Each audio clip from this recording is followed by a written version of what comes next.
A very good Friday morning to absolutely everyone joining us today, and welcome to ICDM's PowerTalk series, preparing the board for a post-COVID world. I hope everybody is good and comfortable this morning because we have a very exciting session coming up. Before that though, please permit me to do some very light housekeeping. As you can see, your mic's actually muted when you join, but don't worry, you have a lot of ways of contacting us because on the Zoom tab, there are two tabs, one for Q&A and one for chat. If you have any questions for our speakers and the panel, please type into the Q&A tab and we'll answer them at the end of the session. And if you have any technical difficulties or questions, or you want to know more about ICDM's programs, please feel free to drop us a chat. Entire session's recorded, you'll get a copy of that after. And if you wish to leave the webinar session at any time, of course you can, but you'll be able to rejoin if the webinar is still in progress. As mentioned earlier, the topic of today is preparing the board for a post-COVID world. Our speaker this morning is the lovely Diana David, who's Financial Times Board Director, Program Faculty Member, and an author, of course, on top of it, of Future Proof, Reinventing Work in the Age of Acceleration. Diana is an adjunct professor of leadership at Columbia Business School's EMBA Global Asia, a former Financial Times executive and founder of the Financial Times Non-Executive Directors Diploma in Asia. Diana actually now works with CEOs and board directors, very much like yourselves, to enhance their leadership agility, influence, collaboration, and above all, I think, and this is important during this time, resilience. Her clients have included the Mandarin Oriental Hotel Group, World Bank, Expedia, Asia Development Bank, Citi, and Credit Suisse. She actually began her career and leadership education as an assistant to Dr. Henry Kissinger. But before we kick off the program in full, please allow me to introduce Michelle Kaidi Lim, President and CEO of ICDM, to give us her welcoming remarks. I hand that over to you, Michelle. Thank you, Nadia. Hello, ladies and gentlemen. Good morning. It gives me great pleasure to welcome all of you to today's Power Talk, our second version of our purely online Power Talk. I would also like to convey my appreciation to the speakers, as Nadia has mentioned, Diana. We also have on our panel Dr. Tan from Theme Asset Management and Leonard for graciously accepting our invitations to contribute their thoughts on this very crucial topic, that is, preparing the board for a post-COVID world. Now, as the National Institute of Directors for Malaysia, we do work to help boards and directors enhance effectiveness by anticipating challenges and offering solutions that would help you stay one step ahead. Now, the COVID-19 pandemic and the resulting economic uncertainty have indeed compelled boards, I think, to think and do things differently, because the definition of success, as we know it, has changed and will continue to evolve. In Malaysia, we are grateful that the emergency phase of the COVID-19 crisis has passed. We are now in the recovery phase, but for companies, there's more work to be done. I mean, recovery is tricky, especially having to maneuver through the fast shifting business landscape with evolving consumer behaviors, new ways of working, and the emergence of, obviously, of new industry structure driven by technology. Now, we hope that today's Power Talk will help to offer some clarity on the role of the board at this particular juncture. It will also shed light, we feel, on what directors need to do to ensure the rebuilding effort today can help their organizations withstand future adversity and contribute to long-term success. Now at ICDM, just a little bit on ICDM, we do offer a series of development programs and services that are specially designed to help boards and directors gain better perspectives amidst the crisis and beyond the crisis. Now, for example, our board evaluation and director sourcing services help ensure that boards have the diverse blend of skills and talents required to lead effectively. Now, whilst our development programs conducted now online or in person, or a hybrid version, both online and in person, are aimed at helping the director community broaden and deepen their understanding of the latest business trends. Ladies and gentlemen, these are extraordinary times. Many of us gathered here today have been put in positions where we can make a difference, and we cannot afford to lose momentum. So let's seize the moment and make it count. On that note, I wish you a very productive session this morning. Thank you. And back to you, Nadia.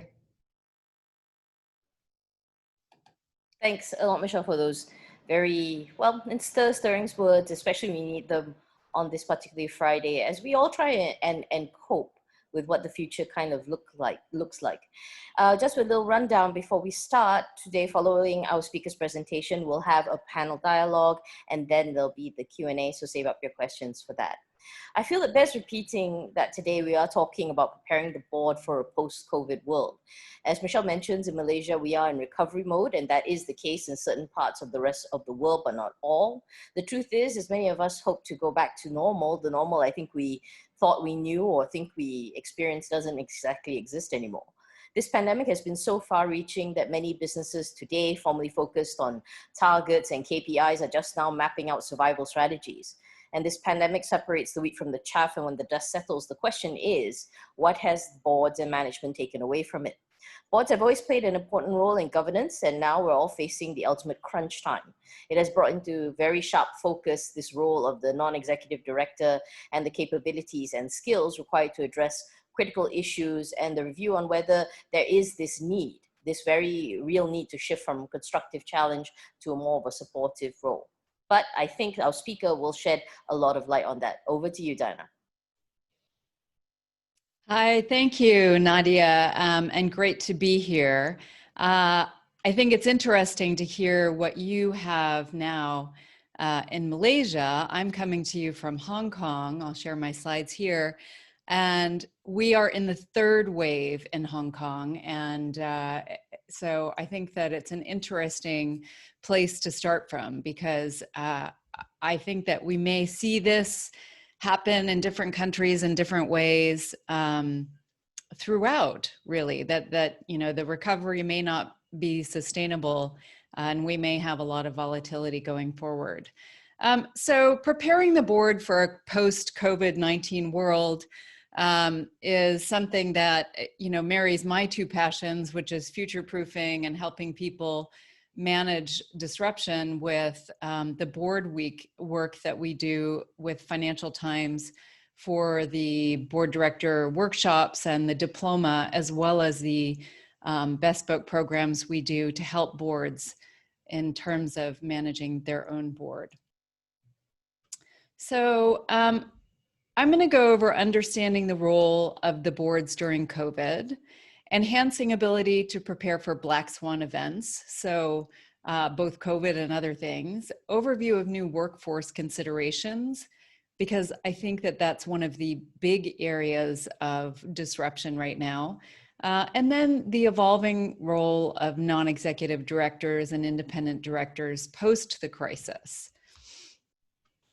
As Nadia said, please feel free to pop your questions into the chat for later, and I'll make my esteemed panelists help me answer everything. Let's start with understanding the role of boards during COVID. I think that the results from the survey certainly showed that Malaysian companies that answered the survey seem to be doing a fantastic job. I think it's 69%. Said that they had business continuity plans, that those business continuity plans were working fairly well. So I think that it should be a robust discussion. From what I've seen from my own sitting on boards and working with boards, is that certain elements, in particular from whatever the last crisis was, are working really well, and other elements not so much. So one of the things that I think is worth noting is not just the fact that we have a crisis on our hands, but it is global. And truly, the Copenhagen Institute for Future Studies talks about the fact that you have a huge amount of creative destruction, that it is exposing a lot of the vulnerabilities in society, with CEOs really having to think about some of the stakeholders involved. And at the same time, massively supercharging innovation through necessity. And I'm sure that those of you who had plans for digital or plans even for flexible workforce are seeing those massively accelerated. So the news, I guess, the good news or bad news, depending on where you are, is that the impact of the board massively increases during the crisis. And I think Michelle's talk about the fact that we all need to step up and take advantage of this opportunity to really dig in and contribute is so true. The boards that we are speaking to and working with are taking advantage of the fact that they have some critical oversight in a very volatile time. They have a more of a macro view as opposed to the crisis of the day that is overtaking some management teams. They can be real value add to management based on their expertise, or even based on having another set of eyes on something, or being a valuable coach. And they have a longer time horizon. So that allows management to focus more on some of the immediate things that they're doing, and even the testing and feedback that they need to do in the moment to test the assumptions for some of those longer term strategies. What we've also seen, though, is that the board members or the board as a whole can be a drag on management if they are unprepared and are in a situation of needing to be educated by management, or having unfettered access to interrupt some of the things that management is doing to weather the crisis, be it asking for repeated reports, et cetera. So that's something to think about and really work on as a board. Obviously, there is room for improvement. This chart is from the Edelman Trust Barometer, which happens every year. They did a special one for COVID in May of this year, and I was actually quite surprised. This is the percent of people globally who say which category is doing a fantastic job in terms of meeting the demands placed on them. So I don't know if people feel like the demands on CEOs are more and they're not meeting them, but you can see academia, certainly science and academia has taken, I think, gotten a better seat at the table in this crisis. National government, global health, et cetera, has responded well, and CEOs have come in last, which surprised me. I don't entirely know what to make of it, but clearly there's room for improvement. So the World Economic Forum as well talks about further considerations, and this is a sort of summation of some of the conversations that have gone on globally, which is the idea of aligning strategy and capital allocation with drivers of long-term creation. And this is, aspirational for those of us who are really thinking about whether or not we can allocate capital to survive COVID for some people or countries. And yet it also speaks to a lot of companies who have postponed thinking about their capital allocation in that longer term way, thinking about it in terms of, in particular, having the resources, the financial resources to weather a crisis, or the financing in place, et cetera. The other one is really to start to internalize some of the material ESG and diversity factors in your enterprise risk management. We'll talk about risk further on. Obviously, strengthening preparedness and resilience for a crisis. And you see a lot of companies starting to not only have your business continuity plan, which may be either top down or maybe that management level, but starting to get everybody in the organization involved in preparing for the crisis, so that everybody knows what to do, and also you've crowdsourced some of the ideas from across the organization. Another one, which I think we could spend probably an hour on, and I'm sure that that you will sometime in the future, is preparing the reporting that you have in an integrated manner. So this is something that, of course, has been discussed in terms of reporting for a number of years, but I think that there are new aspects that we'll go over later that boards are really interested to both have in terms of information and to report on to their shareholders. So how can you enhance your ability to prepare for black swan events? Well, I suppose one of the ways that you can do that is really going through one. So in that case, gold star for all of you who still are on boards and have companies that have survived so far. In terms of categorizing how you might approach preparing for volatility, this is 4 dimensions of uncertainty by the consulting firm Oliver Wyman. And I think it's helpful to bucket it. Society is really, both the social pressures, but also how consumption patterns are changing. And one of the big trends has been that consumption is in many countries going down. The other is workers and what kind of expectations workers have in terms of the job and how much a company will take care of them. The second is policy. So we've seen tremendous changes. There's been, of course, restrictions, different ones in different countries, and the ability for your business to respond to those, respond quickly, and be proactive in how to respond to those in a sustainable way for the business. In addition to just regulations. So you can expect to see regulations changing depending on where you are, but certainly more generally in terms of health and safety, et cetera. Sectors is really about which sectors will win and which will lose. Certainly you can see certain sectors like hospitality and airlines struggling, other sectors like online learning doing better, and really thinking about in terms of uncertainty, what your expectations are for competitors, and also what preparedness you have in terms of your own ability to defend your turf from change or from new competitors, as well as to pivot if that's necessary, given COVID or other volatility. That speaks, I guess, back a little bit to where does your board fall? Have you done a simulation to prepare for volatility? For example, Netflix does something called the Chaos Monkey program, where it's more on the tech side.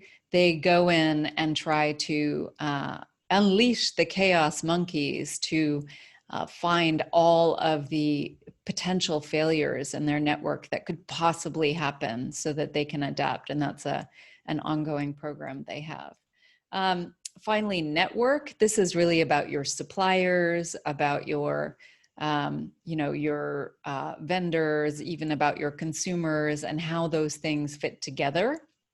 So certainly in Asia, we've seen massive supply chain disruption because of trade wars as well as COVID, and really the large manufacturers that I know really rethinking supply chains, both from the perspective of having a less dependency on one location, and also in terms of really thinking through how they can use automation, for instance, in their factories, and really out of the box thinking.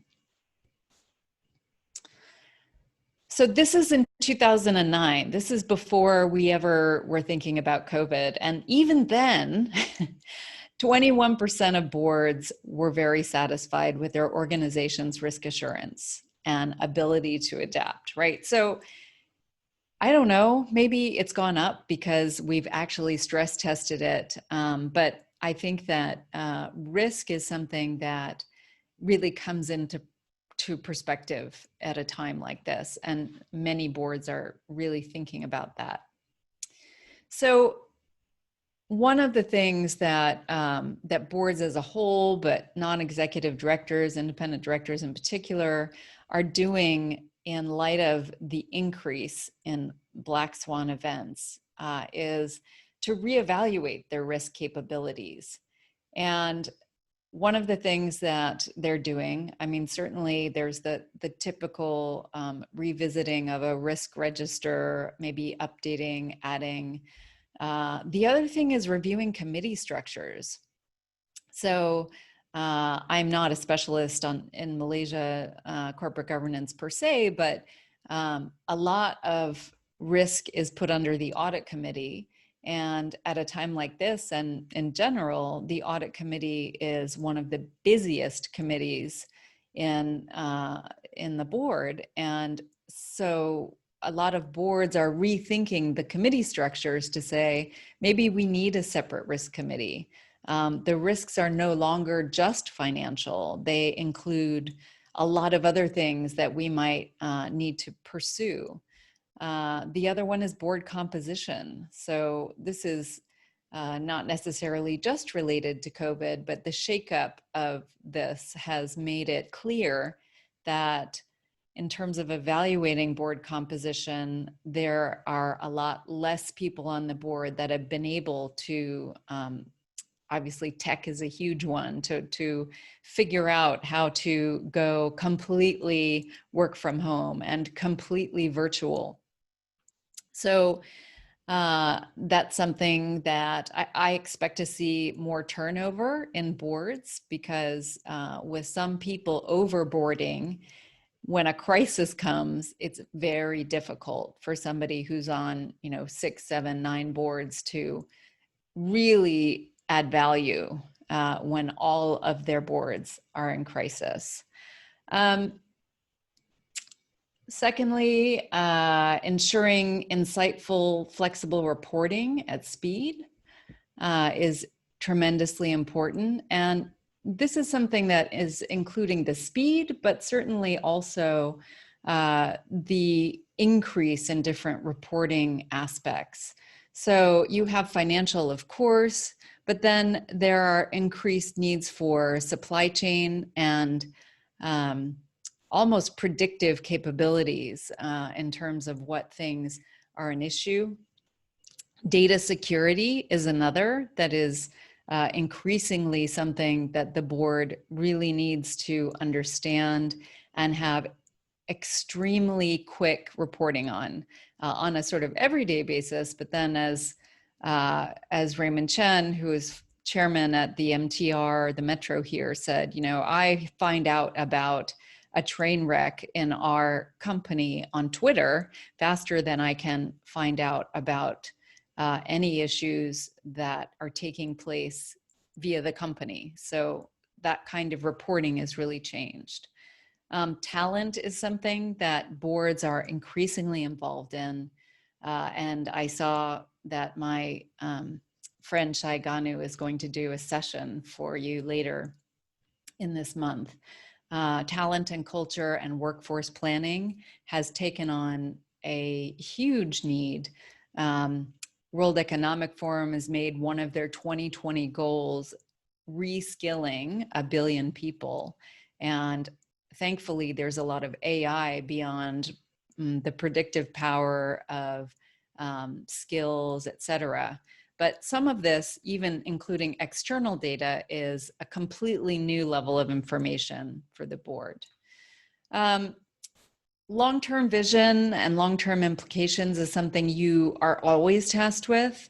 But I think that workforce and supply chain disruption in particular have been issues that may not have gotten to the strategic discussion in some boards and have been elevated.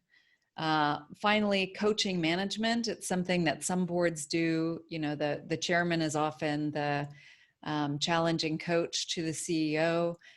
This is something that, given the crisis and even the stress that management is under, can be a way that the board can contribute and really help the management to weather some extreme circumstances in some cases, in particular when there's a lot of downsizing.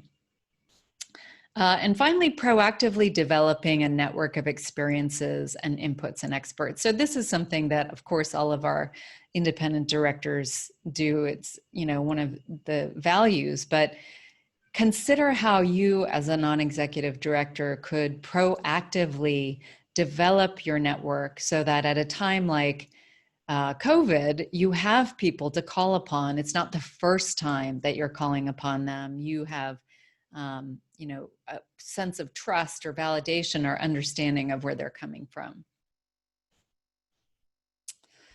Okay, this is sort of where does your board fall, right? This is what some boards have done, and this is from NACD, so this is all North America, but certainly just gives you a sense of what is possible and what people are doing.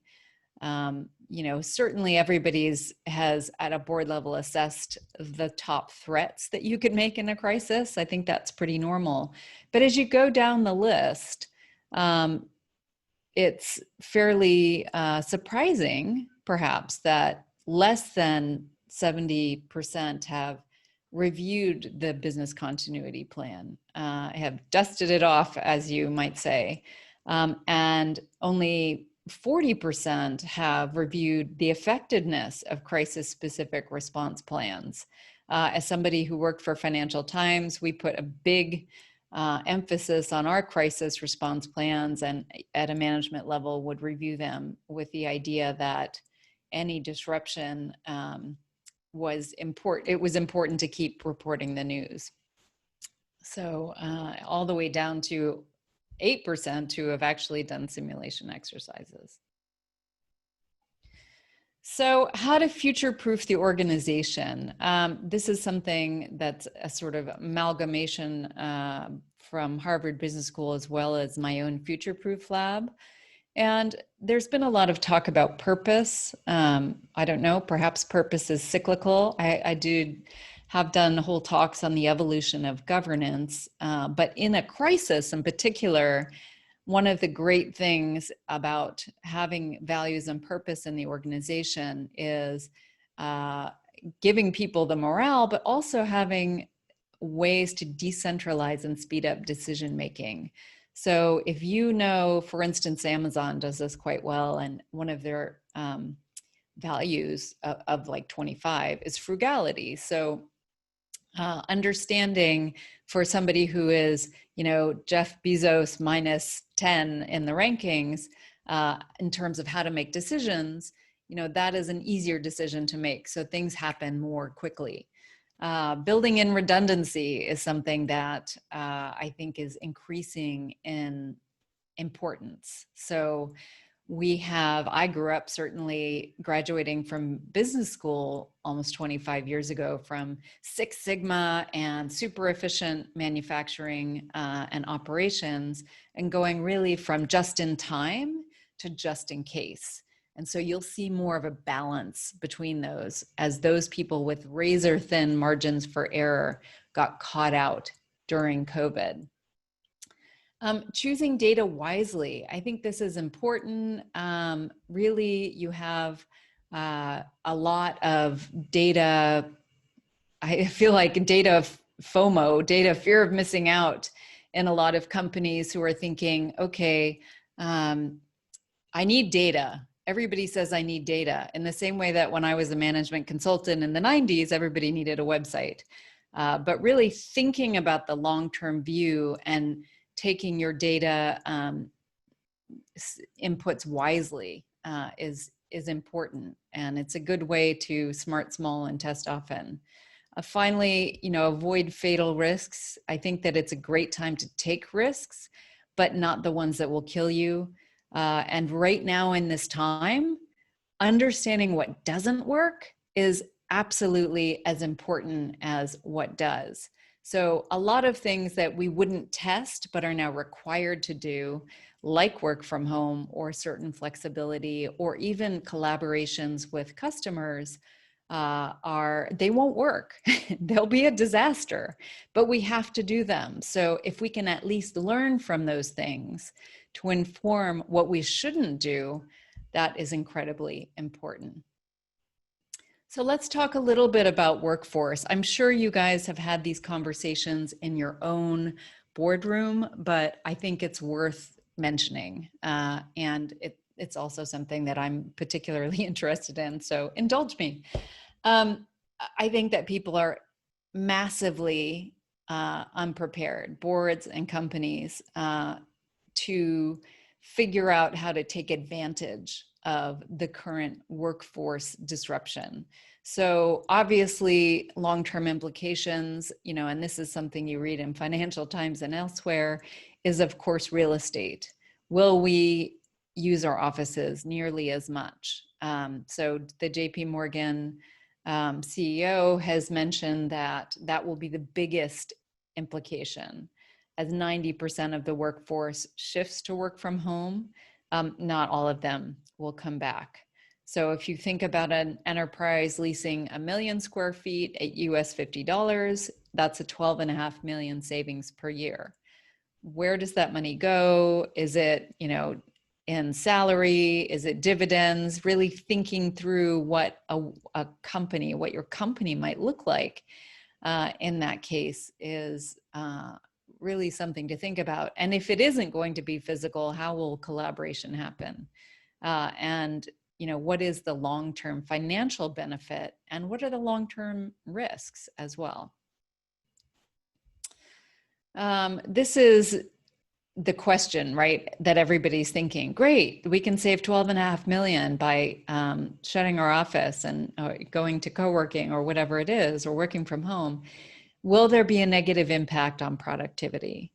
The Valois report said that it had a 1% minimal negative impact on productivity. And some of the companies, such as Twitter, Fujitsu, Shopify, and Nationwide Building Society, have said, this is working for us, right? We're just gonna give everyone the option to permanently work from home and massively downsize our real estate and our office holdings.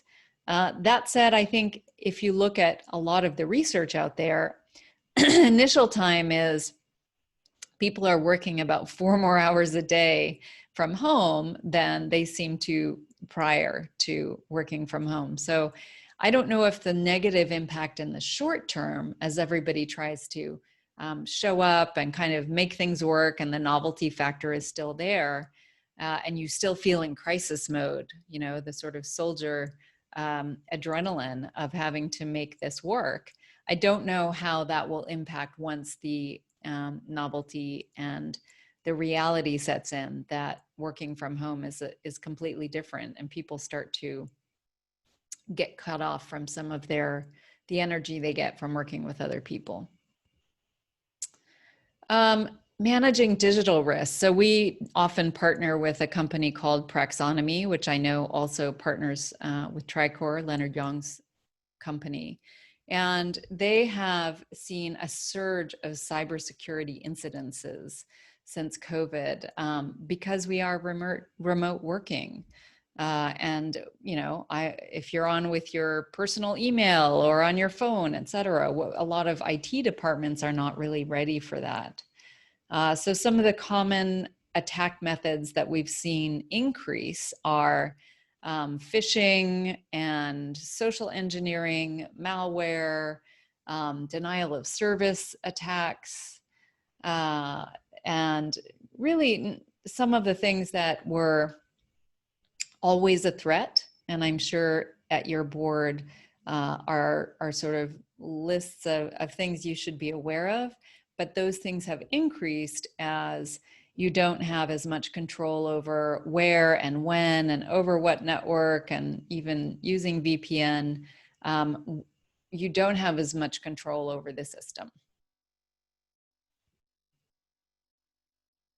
So some of the popular types of attacks have been state or nation-sponsored cyber attacks, and you can see those in particular in the election coverage, corporate espionage, and also the hacktivism, where in fact, I know there's been people who have bound together or even crowdsourced hacktivism, where if somebody is not very happy with a company, they will try to really go after a company in a cyber warfare way.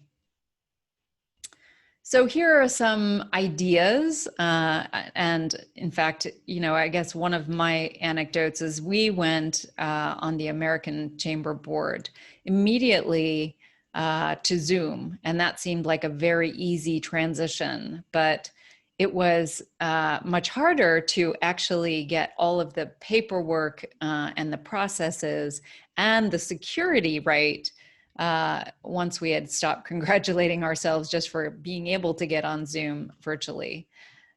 So some of the things to think about: having resourcing changes and remote working environments, have those had an impact on core controls?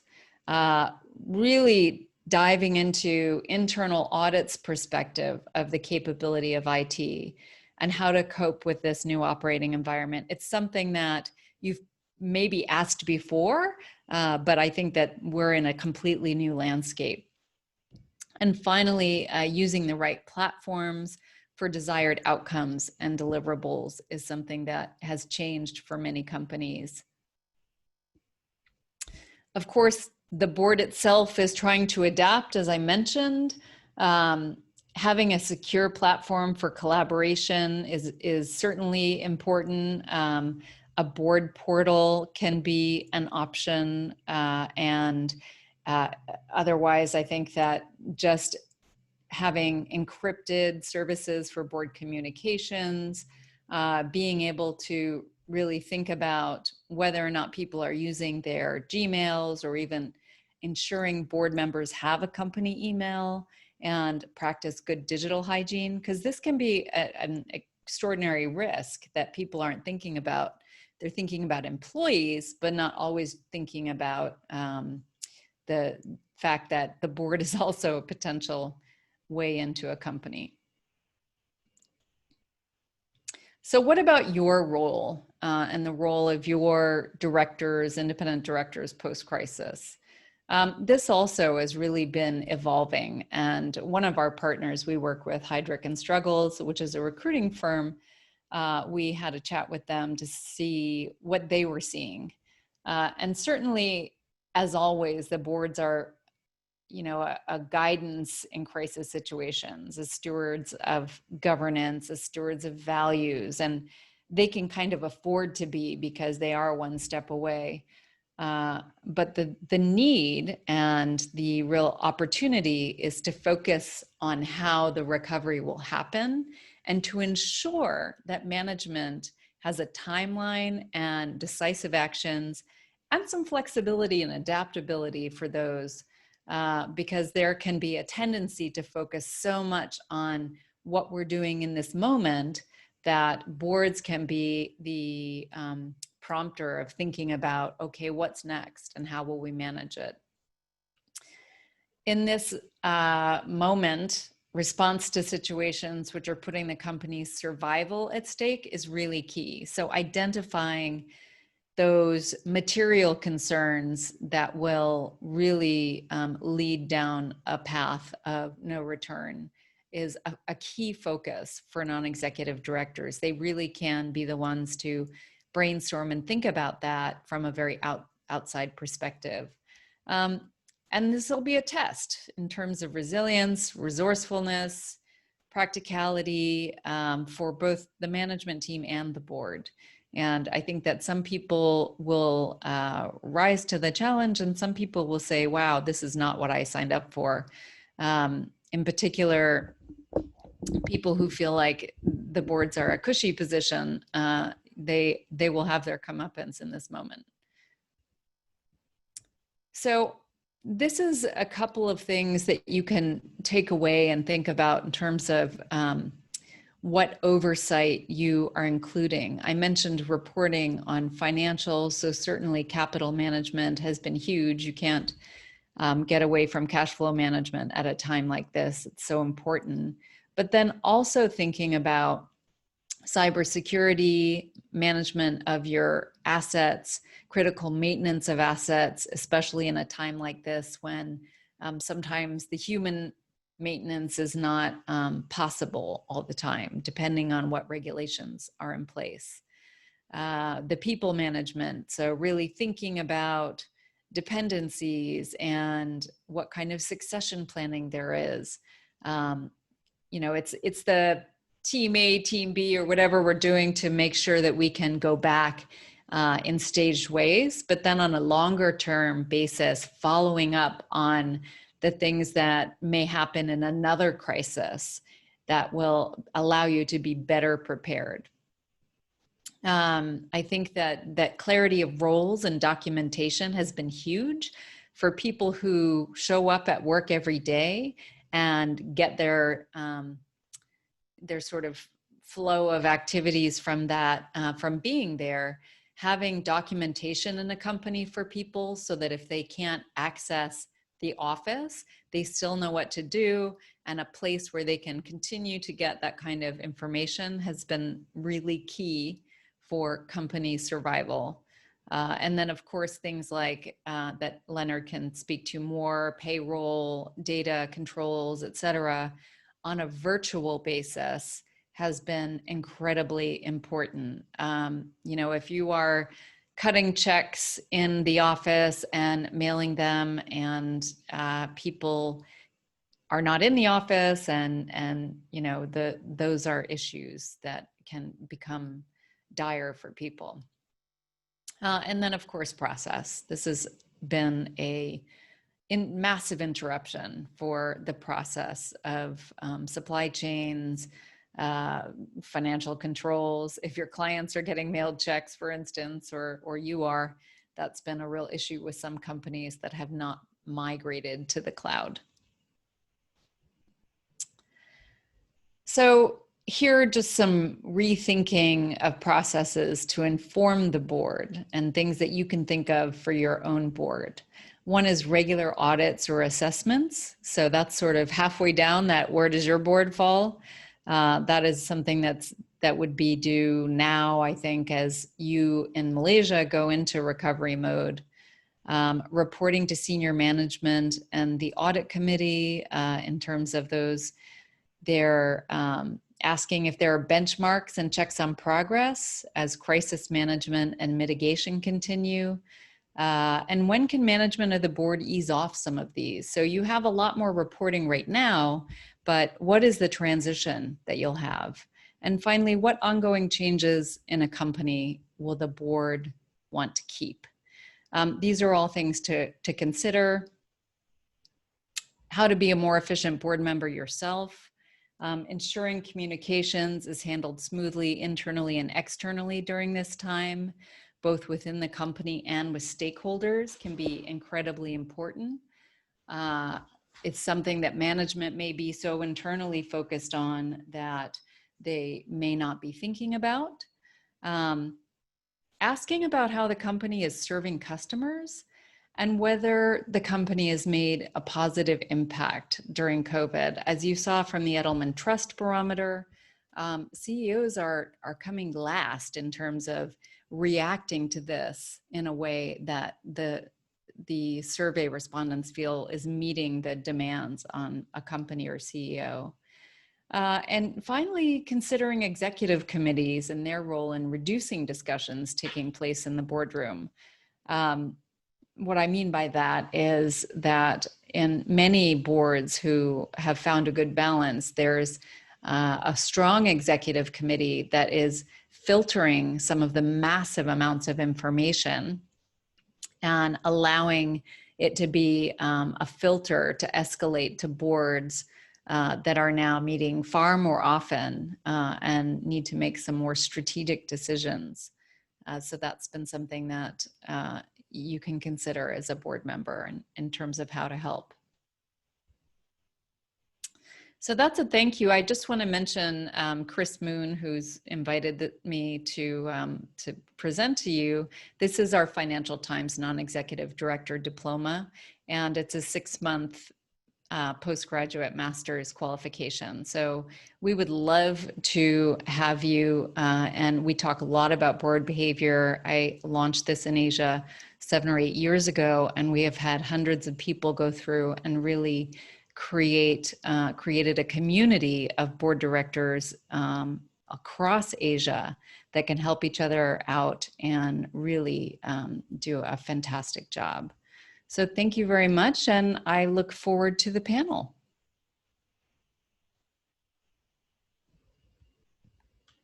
Thank you very much, Diana, for that very engaging talk, especially like a lot of the views on sort of where do we go from here. I think a lot of people have been so focused with just dealing with the crisis that it's hard to kind of think, right, beyond 6 months, as far as I can tell for a lot of people. But that's actually going to be what we're going to talk about in the panel. And we will now move on to our panel discussion before we move on to our Q&A. And the panel discussion title, as we say, how to best position for a COVID recovery. I'd like to virtually invite Diana, Dr. Tan Chong Hui, who is the founder and executive director of FEAM Asset Management. He's well known in corporate Malaysia. He's been in the fund management industry for over 40 years. And Leonard Yong, who's group CEO of Tricor Group, as you mentioned, which is a business expansion specialist. Just waiting for the three gentlemen to get on. If they could unmute their mics and switch on the video, would be great. Good morning, Nadia. Hello? Good morning, Diana. I'm on. Good morning. Good morning. Dr. Tan, are you there? Yes, I see you. I see you, Leonard. Dr. Tan, we're just waiting for Dr. Tan to get on. Well, in the meantime, while we wait for Dr. Tan to come on, I do have this question for the two of you now. Pandemics like COVID-19, I think a lot of people are going to say it's going to become the new normal, or at least this kind of disaster preparedness is going to be normal. In your view, what are the critical lessons that we have learned at this point from the current pandemic, especially for boards and leadership to prepare their businesses in withstanding the next mass epidemic and the ones after that? Diana, what do you think before I move on to Leonard? I think that most of us are learning that we may not have been as prepared as we thought. I wrote something for Governance magazine in the early part of the year about the top trends and what we should be thinking about in the future. But the issue is COVID, right? So nobody really thought that was going to happen. And I know that so many companies and boards have said, wow, we didn't see that coming. So business continuity plans are all well and good, but maybe we should take it a next step to think about the things that aren't just whatever happened last year that we need to think about for business continuity. We really need to step it up and increase our focus on risk as both a negative, but also as an opportunity. All right. What about you, Leonard? What do you think? Firstly, thank you, ICDM and FT and Diana for having me here. I think the most interesting thing for me, has been the paradigm shift. And a lot of the business models that we built our corporations on, has fundamentally changed under the current situation. So for example, the drive to be more mono-channel or to be more of a vertical player, integrated player, choices that we've made in the absence of this kind of global pandemics have really opened up new challenges and new things that we've missed, I think. And so it's almost coming back to the basics now of what you need in a corporation. And we'll talk a little bit more. I won't reveal too much more from here, but I think keyword is a paradigm shift. Oh, definitely. Welcome on, Dr. Tan. I just wanted to get your view on things. I mean, we're going amid this current pandemic. What do you think that boards and leadership have learned, the critical lessons that they've learned, Dr. Tan, from the current pandemic, and what can they bring forward? I think good morning. Good morning. I think very importantly, I think you can remember we say COVID-19 is basically was started somewhere towards the end of last year. Now, when that started, those who are very careful start worrying about that. You know, when the COVID comes, the economy will slow down. Some even think that it will go to depressions. Interestingly, and some of the legend fund manager was so worried that, you know, they were so bearish that they think we will have a depression. But very interestingly, somehow there's some good things in a bad time. You know, actually, surprisingly, although the economy slowed down and people accept the market to crash and they make it worse, but it doesn't happen. Actually, surprisingly, the market selectively has actually done well, which is very good for everybody. You know, that is something very interesting. But meanwhile, I also noticed that meanwhile everybody start thinking about health because they realize that, you know, although everybody talk about health is very important. If you don't have health, you have nothing. But interestingly, uh, people start really believe that you must have health. So people start not only taking care of themselves, but also realize that this time they have to take care of their family member and also the rest of the world. So this is interesting. Very importantly, I think everyone has to strategize themselves to adjust to these new challenges, and that is very, very, very important. I think the key is that you have good things and bad things. You must prepare for yourself to go towards the area where you think it will grow. Good thing is that not everything is bad. As you can see later on, you were asking a question about the rubber gloves, you know. Yeah, well, we will do that, but actually, very good segue, Dr. Tan, and especially to Leonard, because there is this thing about in positioning for COVID recovery. What can boards do to keep their businesses alive and defend their financial positions? And on top of it, putting enough strategic focus on the companies given the challenges of your recovery phase, because your recovery phase is massively uncertain. Economic outlook continues to evolve. Government interventions, I think globally, is a very big concern because we've seen different governments handle this pandemic differently. There's not been sort of one uniform thing across the board, and a lot of restructuring and workforce arrangement. You know, so what do you think, Dr. Tan, that boards can do to sort of prepare themselves, you know, besides keep healthy? Oh, okay. I think this is our strong belief. I mean, we invest in many companies and we always focus on that. The company must be very focused and they know what they are doing very well. And this company normally do a lot of research. They always prepare themselves and they have very good knowledge about what they are doing.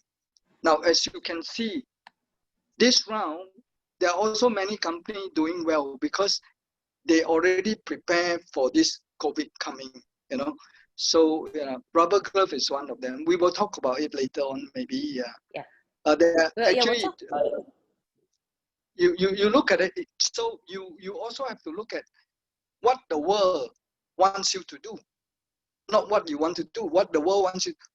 Where is the increase in demand come from? Today, while you have crisis, you have many businesses that have done very well, you know. Like for example, furniture.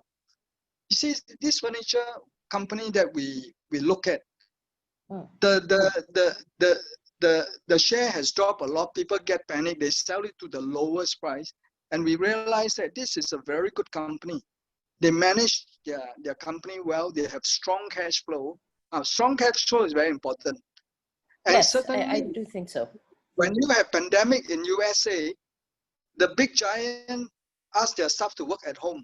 They actually even give them furniture. So as a result, he has business. So it's not totally bad, but there are so many other, like for example, if you do e-commerce, the e-commerce people are doing very well. As you can see, their profit has shot up. Supermarket at one time they were doing on the average, but certainly they did well, but they prepare themselves very well, you know. So the board are also very alert. They manage their cash flow carefully. They give them a good price in a bad time, and they have substantial increase in profit, you know. So Fantastic. Well, there sorry, are so just many, yeah. like for example, those guys who are involved in gaming, you know, you cannot go out, you know, so you play game at home, you know. The guy who are in game but doing very well, you know. Not to mention there are many other areas like 5G, car battery. When you have to work at home, you do a lot of automation. These people who provide you service on automation, it's going to have good business. Whereas people who provide solar, they continuously growing anyway. Without COVID also they can grow. So what I'm trying to say is that you need to have knowledge. You need to have managing your company very well, do your research, you know. Always look for opportunity when environment change. Now we are in a very competitive world. You need to be very alert, you know. Sorry, I better stop here.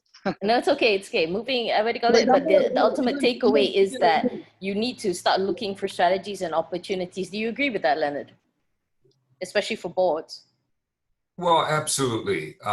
You know, if you look at the spectrum of industries across the world, and let's say on, you know, my left hand is tourism, hospitality, and on the right side is consumer electronics, and there's a spectrum between those that are performing really well and those who either earnings or market cap has not been restored pretty much as of this month at the levels pre-COVID.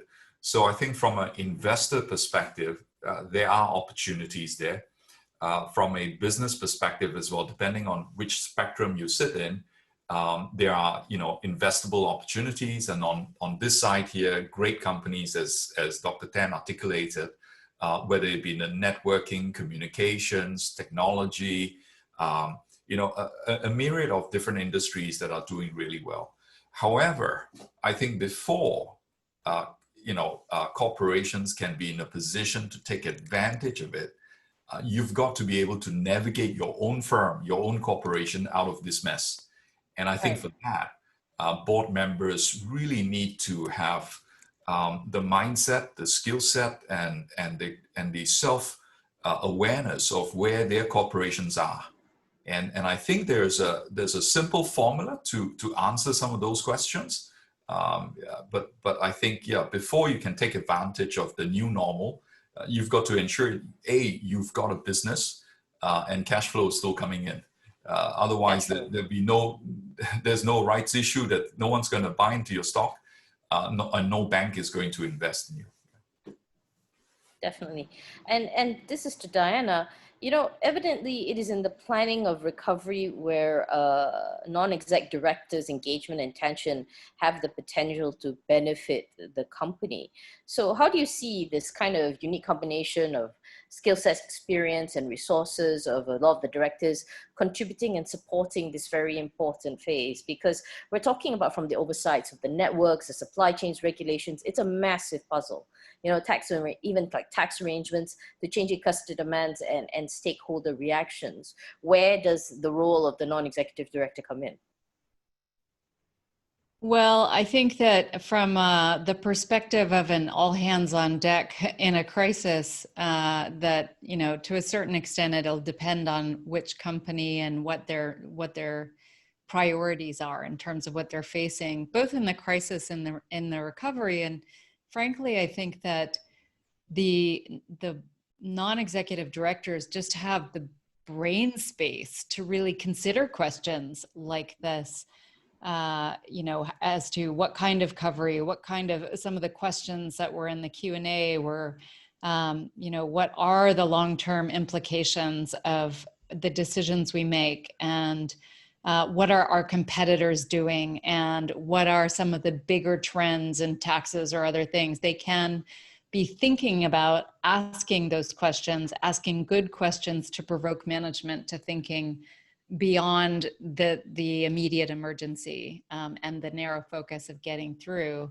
And they can have that wider view. So when Dr. Tan talked about some companies and Leonard talked about, hospitality has been pretty obliterated, but some companies are doing well. Consumer electronics, some people and companies are doing really well, and others are not actually doing so well. They have not been able to, maybe they've been mostly selling through retailers and have to go online, et cetera.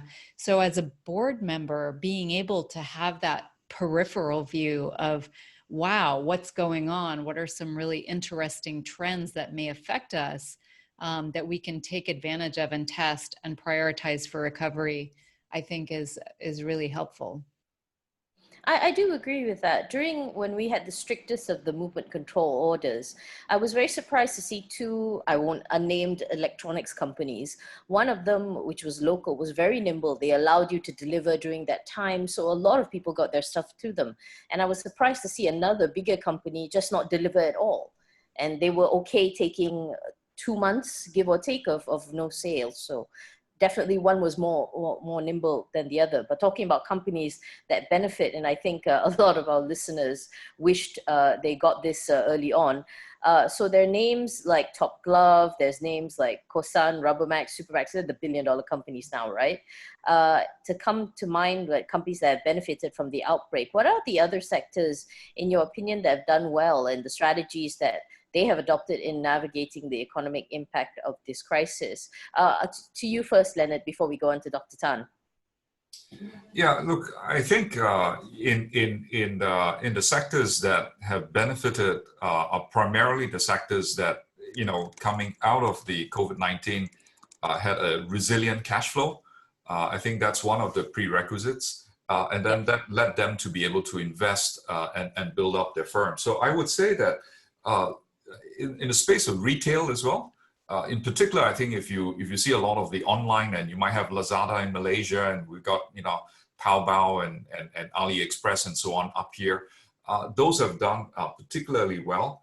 And obviously, the traditional firms that have the bricks and mortar but not an online presence, they have suffered. And even in the food sector as well, obviously those that are tied again to bricks and mortar versus those who have the ability to engage with like Food Panda or Uber delivery and so on. Pharmaceuticals is a no-brainer.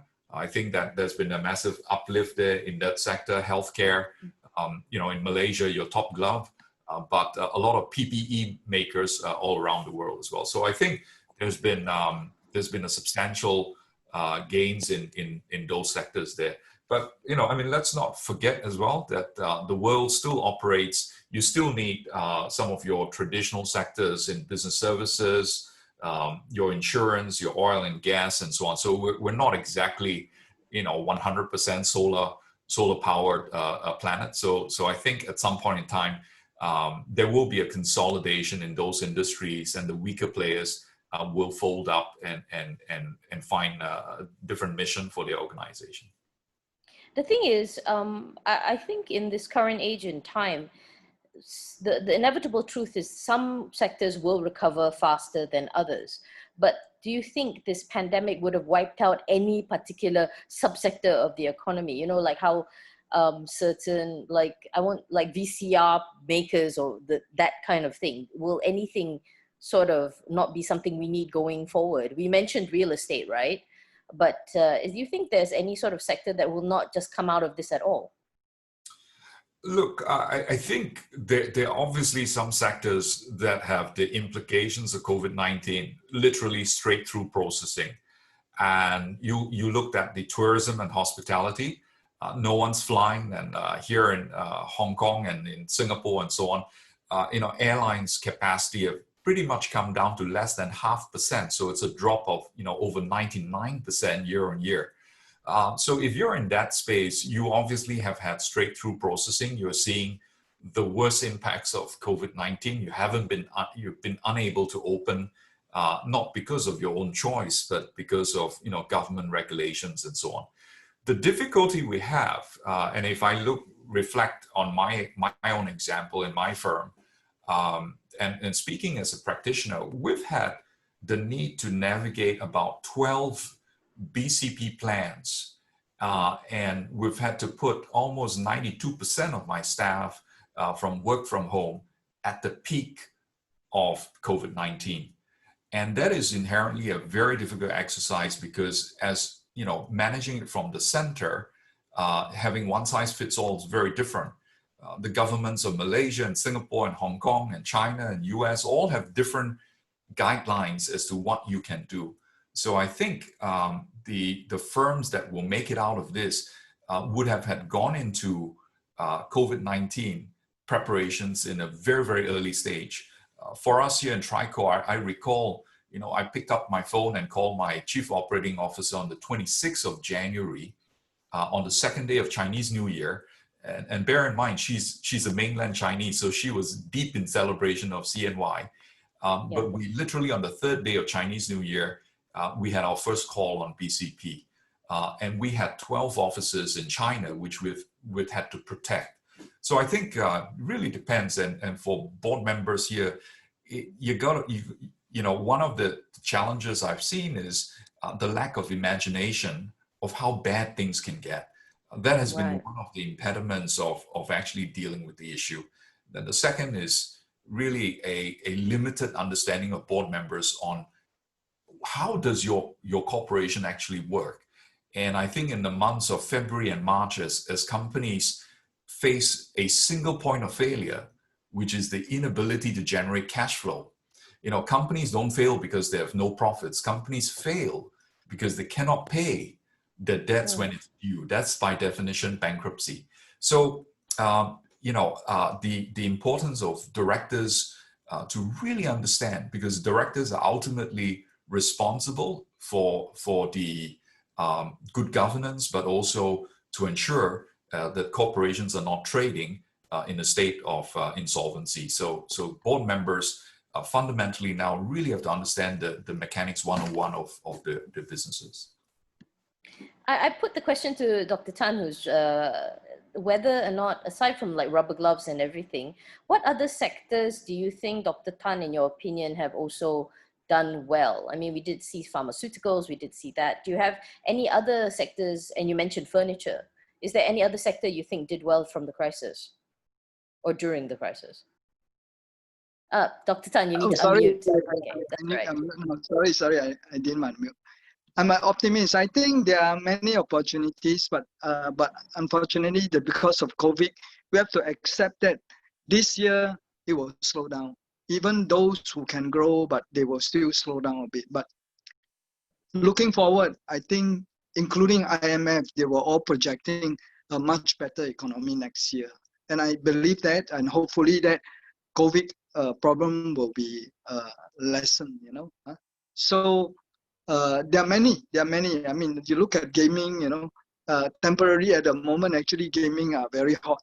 You know, you can't go out, you know, you don't mind playing game at home. Supermarket, those who have very good strategy, they give them a very decent price. They don't take the opportunity to increase their price. And many people actually, some of the supermarket like Sheng Siong in Singapore has done very well, you know, than others.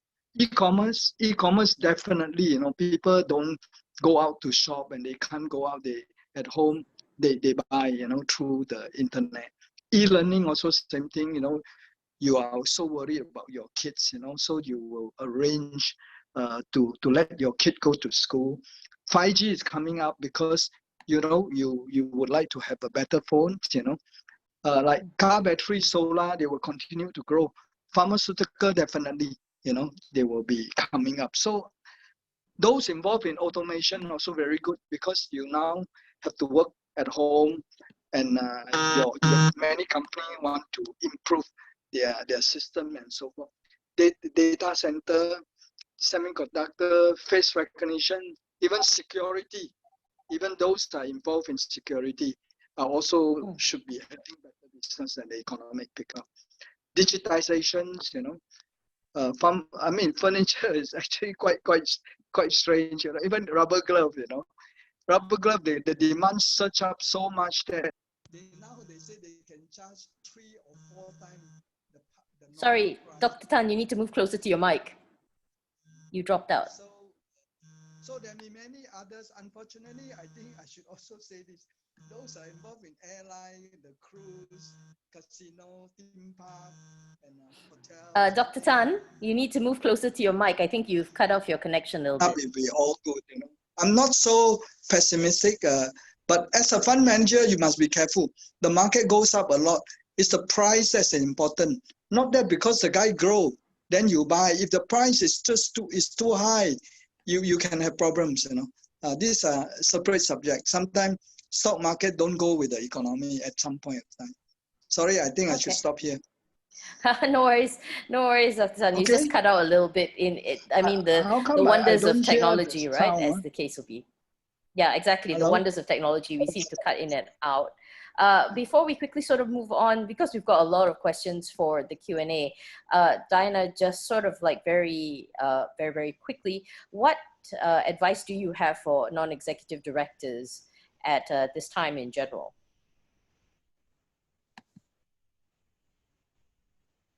Sorry? I think being able to continue to educate yourself. So a lot of the questions are, you know, what are other companies doing that have allowed themselves to weather the crisis? Continually being educated, you know, having these discussions here is useful on a basic level. But then also, as Leonard mentioned, having the imagination to think of what is going to, what the worst case scenario is, you know, really those two things of understanding what the levers are in the business, how it works, making sure you have the best reporting to make the best decisions quickly, and being the, surfacing some of that productive challenge. If you have a management team who is saying, wow, this is great, we're in recovery, we can go back to totally normal. You know, it is incumbent upon you as the non-exec to say, okay, what if it isn't? Like, what if we go back? Let's think about some of the risks from a, you know, challenge and opportunity basis so that we can really take advantage of the disruption on the horizon. I think that that's fundamentally key for non-execs. In the meantime, okay, we'll move on to the Q&A portion because we've got a lot of questions coming in as everybody was talking, and a lot of them extremely thought-provoking as well. There's this question here for Johan Rastan. I'll put it to either Diana or Leonard. You know, by now we're quite aware of which sectors are the hardest hit and which are benefiting from the post-COVID era, but without naming names, are there strategies you've seen which hard-hit companies, like the hardest hit companies, have adopted to put themselves ahead of their competitors in terms of, like, I suppose, real world life examples? What are the good things that you've seen people do that can be taken away into the future? Leonard, do you want to go ahead first? Yeah, sure, Diana. You know, I think maybe it's easier for me to comment on a little bit more on my own company. I want to be, you know, I don't want to be over conceited because COVID-19 is a long-term process, and to commentate on many other corporations while the race is not over, maybe a little bit premature. So I think here in what we've experienced and just sharing with the board members here, and I think also that chimes in with what a question from Dato' Hafsa as well about the skill sets. Really, we saw what we did in Tricor in 5 Ps. The first one was protect, second was preserve, third was prosper, fourth was perform, and then fifth, purpose. And let me tell you what I mean by those new skill sets that we developed. So the first one, protect. Obviously, we're a financial administration. We help corporations from US, Europe come to Asia. We help Asian multinationals go out.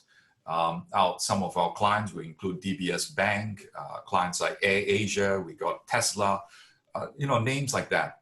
And we've had to navigate, and my ability to do business is predominantly based on people. So the first thing you had to do was really to protect your workforce and really having the disaster recovery BCP up front. So that was our first P. The second P, I think, is in preservation. And I mentioned that cash flow a couple of times. cash flow is your single largest point of failure. And in the enthusiasm in a lot of corporations who work from home, some actually shut down their accounts receivables and payables department.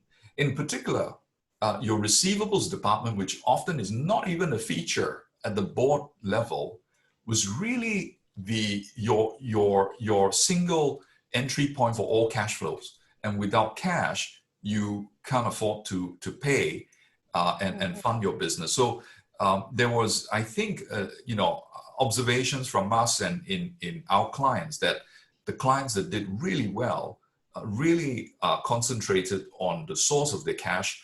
They renegotiated some of their payments, but they accelerated the receivables, and then they went for the banking facilities before the banks get inundated. That was the second P. The third was prosper. It's obvious that not just in my industry, but many more industries, all of our 2020 plans literally went upside down. And for those of us in North Asia, straight after Chinese New Year is usually when you have the commercial peaks, all the events, everything. And literally it did not start. Literally it stopped. And so for us, you have to turn from surviving to thriving, and therein, bring a lot of the things that you traditionally did online, face-to-face, down to offline or through Zoom, digital, to find digital means to do work and so on. And I think that was the third part, and each industry will find the ability to prosper in very different ways. And the last one, purpose, in the midst of trying to deal with what is predominantly a health issue, most of the staff members, the morale will be quite low. And what we did, and we've seen some other peer firms as well, is actually to do things charitable purpose in these difficult times.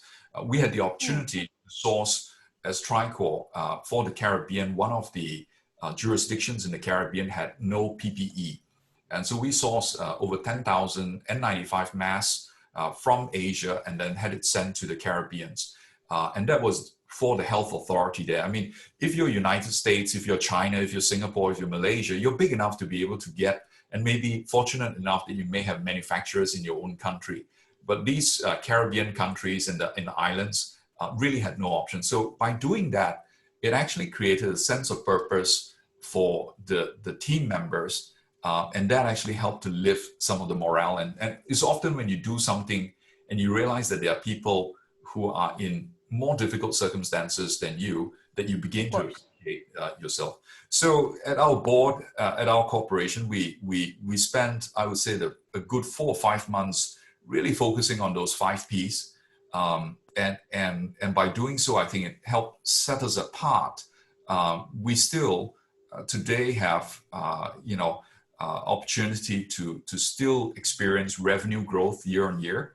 It's not at the level that I want it to be, but certainly I think I'm grateful that it's at least not negative territory. So I think it is possible. And as Dr. Tan said as well, in the midst of a lot of gloom, there is going to be a lot of consolidation and buying opportunities as well, but only for the firms that have come out of this in a better shape.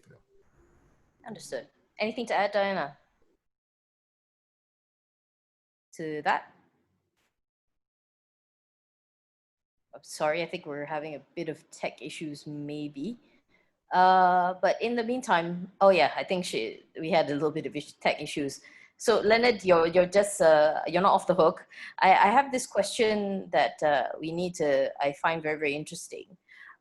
Especially from your business standpoint, how to balance between overreacting in a black swan event versus the likelihood of things going back to normal? Because if you totally adapt to a new normal and make deep changes and subsequently things go back to normal, you need to readjust. Where do you draw the line? I find this very interesting because I have heard this from both sides. I have some people who say we're not doing enough and everything, but we have one person who says, look, everybody just overreacted. They overreacted to this, and you're going to make changes that maybe in a year, it won't even matter. We will cut down office space to realize we need it a year later. or in fact, or other kind of changes? What do you feel? I think, so let me put my hat on as a managing director or board member.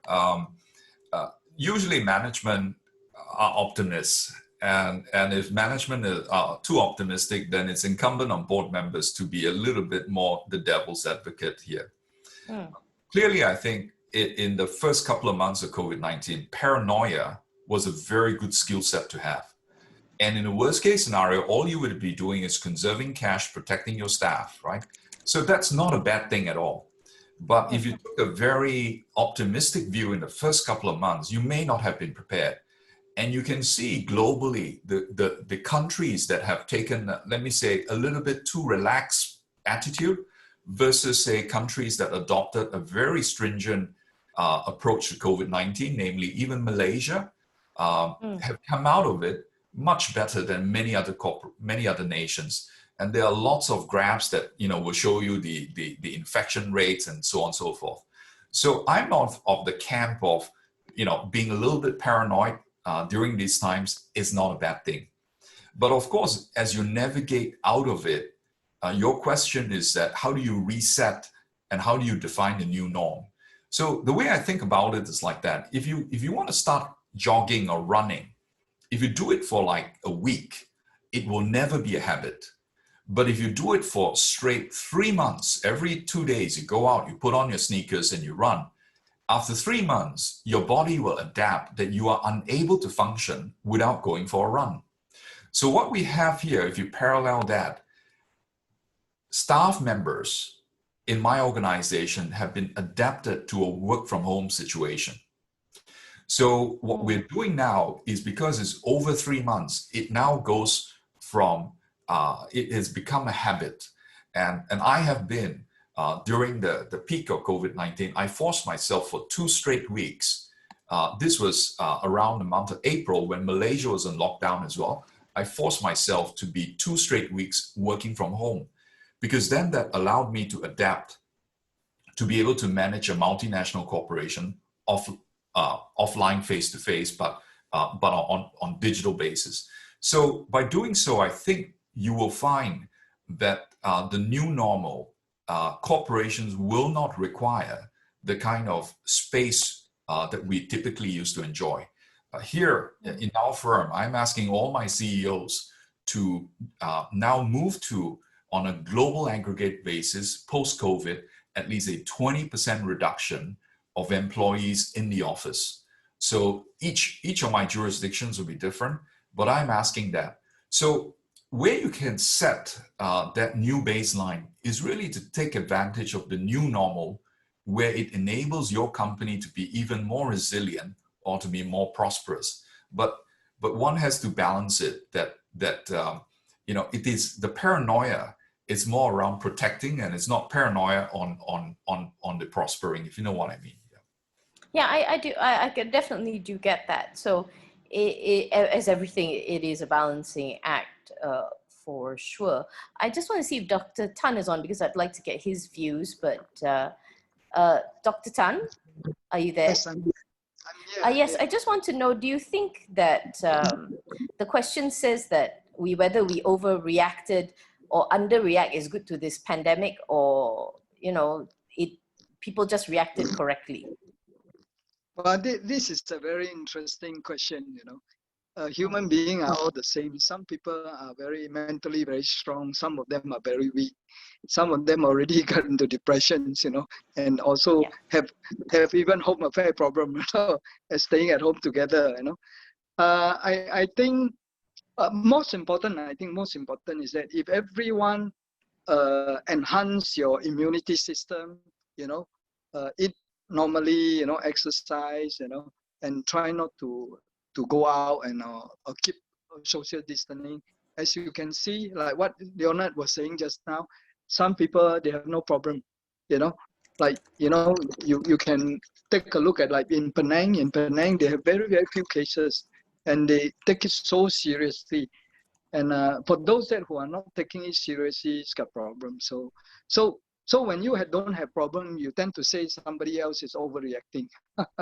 But if you are, Yeah, it's, if you like, for me, I touch wood, I'm in the danger zone. I'm 70 years old. People say, I try not to mix with you, but I have no problem at all for 3.5 months. In fact, I feel much better than before. Before I mix around, I run around.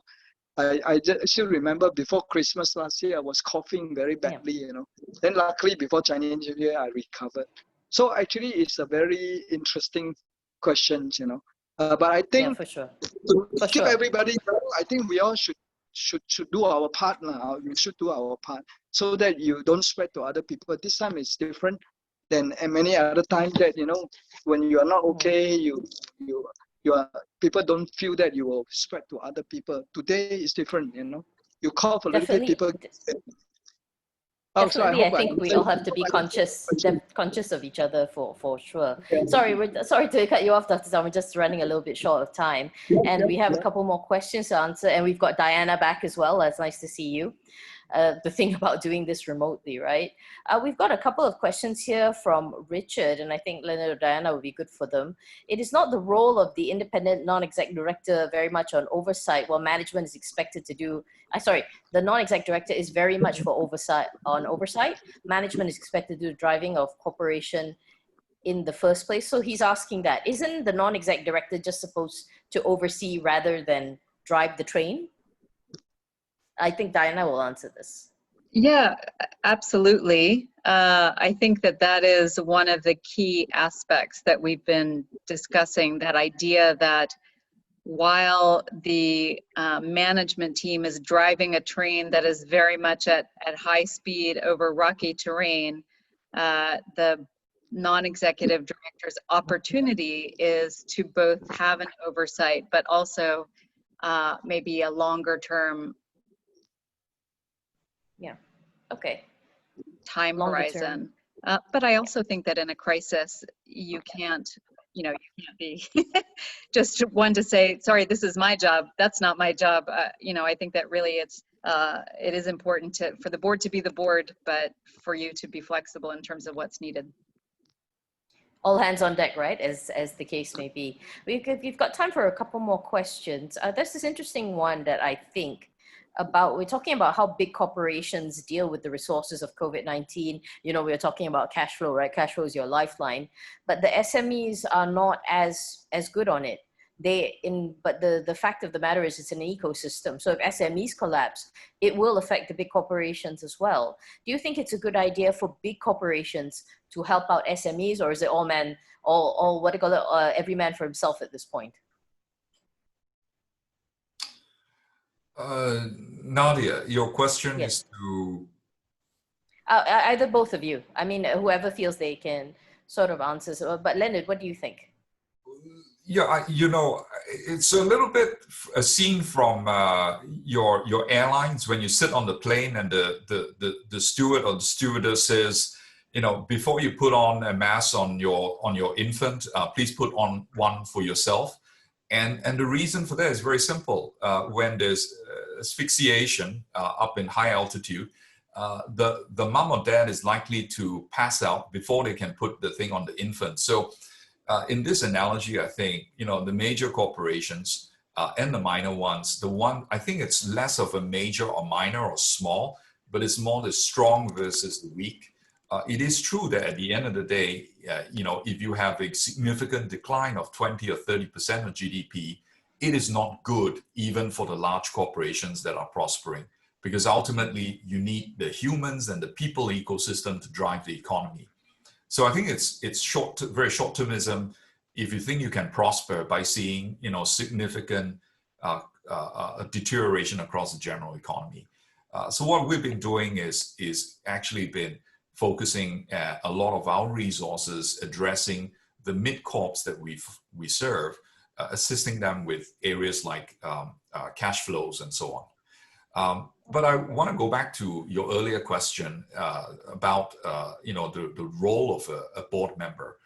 I think that as a result of COVID, there is a space where board members ought to ask for management to do an independent review to get an external validation of how management is performed during COVID-19. I think it's not because of any witch hunt or anything, but it's really to establish a very clear reference point of whether the corporations that you are sitting on have performed to the levels that you need to be assured that it is doing well. To give you a simple example, even for us I think it was late June, we sent a global staff engagement survey. Typically, if I wanted to score well as a group CEO, I'd have it sent after COVID-19. But we did it in the midst of COVID-19 as well, because we really wanted to take an objectively verifiable data point of how they felt, how assured they felt, and that data was shared with our board as well. So I want to encourage, I think, having that third-party assessment will be able to sort out the wheat from the chaff. And it's good also for investors like Dr. Tan to know, because management invariably would always want to show you KPIs that are to our advantage. Okay.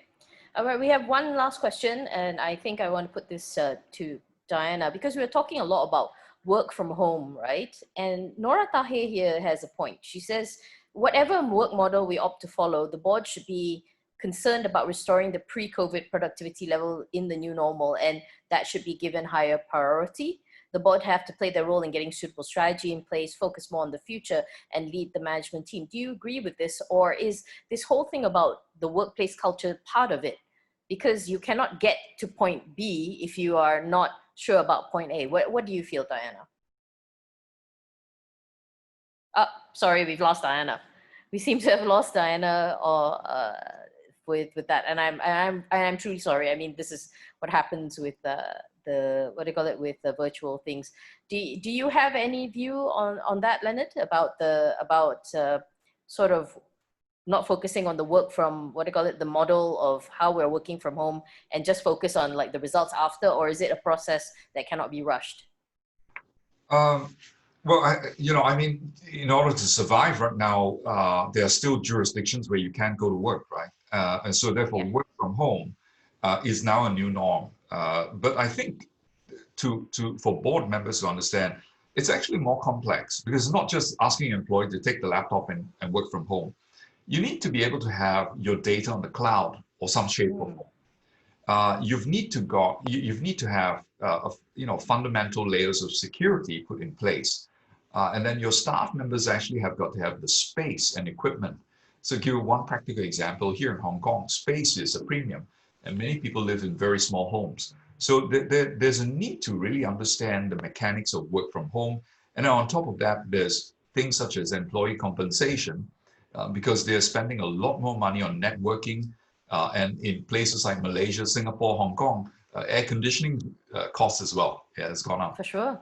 So in trying to encourage your corporations to work from home, boards need to think about it from a very comprehensive structure, which is what we've done here for our business and our clients, to advise them to think about it in a holistic. So it's not about saying, Nadia, just take the laptop and go home and dial in. I mean, if your network is giving you like 5 megabits, how are you going to get a 20 megabyte file?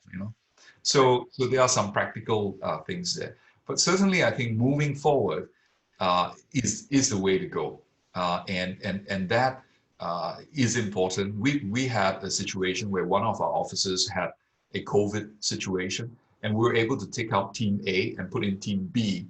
And as a result, clients don't see, they experience that there's a change, but at least it hasn't been a stoppage in work. Fantastic. And I think on that note is what we close on the webinar today. Thank you so much to all our panelists. Apologies again for the technical glitches. But it does sadly happen. But thank you for everybody for all their insights. Thank you for everybody for your participation and questions. I am so sorry that we couldn't get to all of them. But whatever it is, thank you to our panelists. Thank you to our participants. And to our participants, we'd like to hear from you. There's a survey link in the chat box, or scan QR code to provide your feedback on topics of interest, go to the ICDM website. There is a lot of information there about aspiring directors programs. There's memberships and about all the future programs going forward. Watch this space or register your interest with development@icdm.com.my or visit icdm.com.my. That is it for this session. It has been my pleasure to be your moderator. Everybody enjoy your Friday and have a good weekend ahead. Thank you. Thank you, Nadia. Thank you, Dr. Tan. Thank you. Thank you.